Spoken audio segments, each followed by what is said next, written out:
The U.S. Open wrapped up Sunday with one of the most dramatic finales ever witnessed. I was fortunate enough to slide along with reporter Sean Wells to Chambers Bay. Here's Sean with the story. The biggest names in all of golf were on hand for the 115th U.S. Open being played at Chambers Bay Golf Course in University Place. This was the first time in U.S. Open history that the championship was played in the Pacific Northwest. Current Masters champion 21-year-old Jordan Spieth was trying to become the youngest player to win both the Masters and the U.S. Open in the same year. The championship started Thursday amongst controversy that the greens were not proper for U.S. Open play.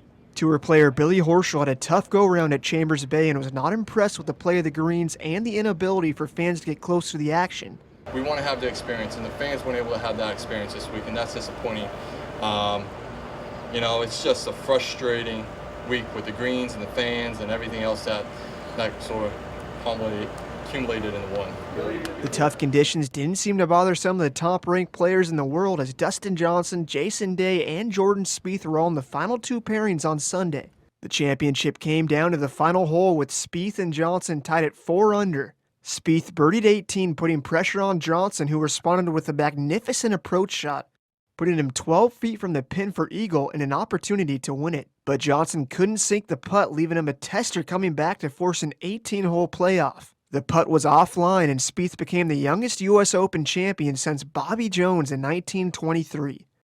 After getting a taste of the U.S. Open, Northwest golf fans are hungry to see another major in the near future.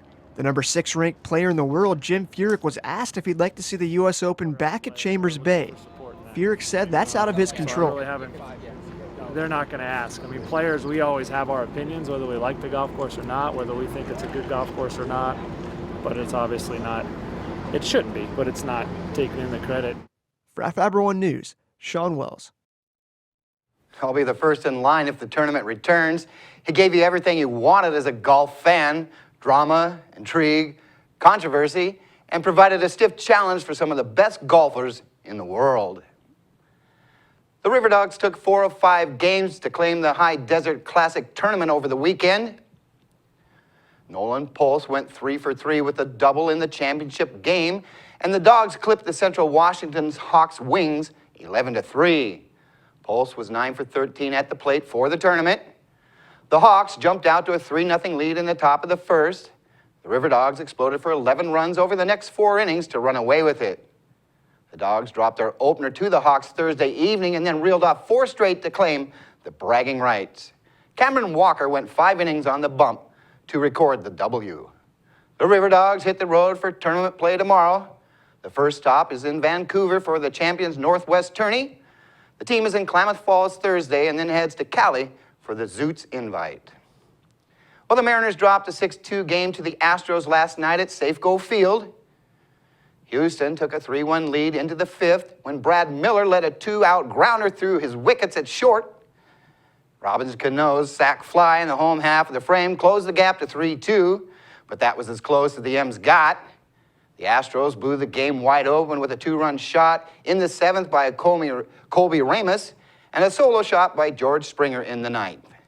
Felix Hernandez looks to become the American League's first 11-game winner tonight when the Mariners host the Royals at 7:05.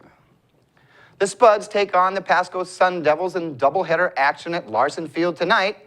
First pitch is slated for 5:30. The Walleyes are in Ellensburg for a twin bill at Rotary Field. We'll be back after this short break.